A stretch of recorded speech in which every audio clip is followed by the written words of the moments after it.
All right, today we're going to unpack a really fascinating geopolitical puzzle based on an analysis from Hakika TV. We've got a super high-stakes situation centered on Iran and the, very noticeable silence of its most powerful friends. So, the source material kicks things off with a pretty stark claim that the United States is openly looking at plans to potentially attack Iran. We're talking disabling its defenses and even pushing for regime change. Now, whether that's just political posturing or a real threat, it's the perception of that threat that's driving this entire situation. And that, right there, leads us to the central mystery. You'd think, in a world of constant press conferences and UN statements, that the two nations you'd expect to be shouting the loudest, China and Russia, are just incredibly quiet. So why? Well, the source material offers an explanation, and believe me, it is not simple. Okay, so according to this analysis, that silence isn't a sign that they've abandoned Iran. Nope.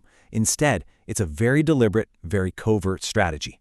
It's a kind of support that's happening way off camera, far from the headlines, what the source actually calls back-end support. And the timing here is everything.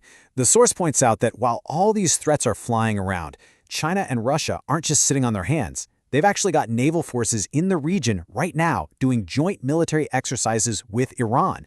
That suggests a level of physical coordination that their public silence completely hides.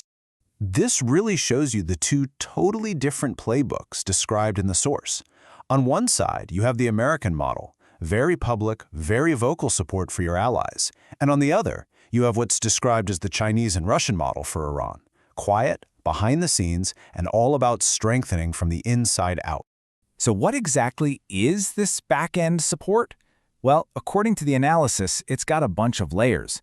It's not just about those naval drills. We're talking about supplying advanced weapons and tech, giving them crucial economic lifelines to survive sanctions, and, get this, the source claims it's even happened before, where they've directly stepped in to fix critical defense systems after they were disabled in an attack.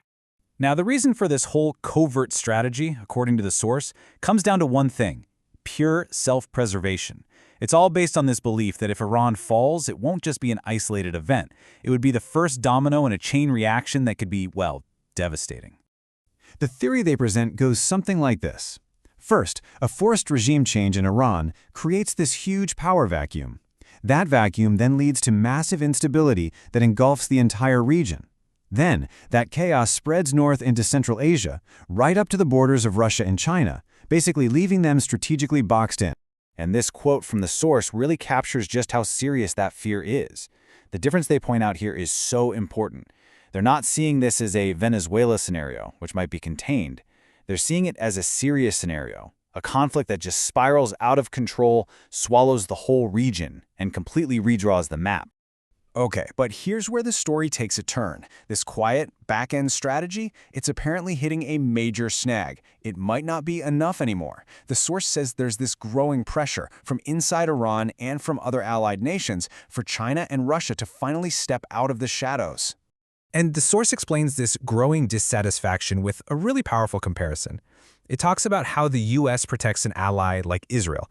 The phrase used is like its own child, with this unconditional, very public devotion.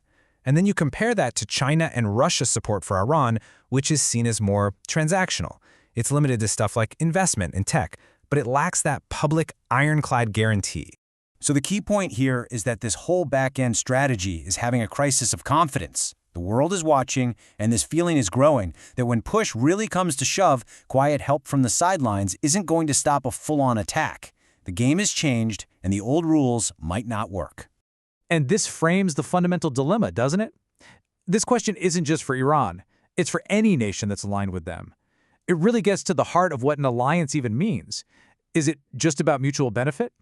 Or is it about a public, unwavering promise of mutual defense? And that brings us to the source's pretty dramatic conclusion. The argument here is that this situation is a point of no return. The whole strategy of operating from the background has been stretched to its absolute limit, and it's just about to snap. So now, the stakes are global. If Iran were to fall while its allies just watched from the sidelines, the source argues the damage to China and Russia's credibility would be catastrophic. It would be a signal to every other member of an alliance like BRICS that their protection is conditional, and that could cause the whole thing to just fracture. This last quote from the source really sums up the ultimatum. It paints this picture of a zero-sum game. There's no more middle ground. The time for being subtle and covert is over. According to this view, a choice has to be made. So when you boil it all down, the ultimate takeaway from this analysis is clear. External pressure and just the sheer gravity of the situation will leave them with no other choice.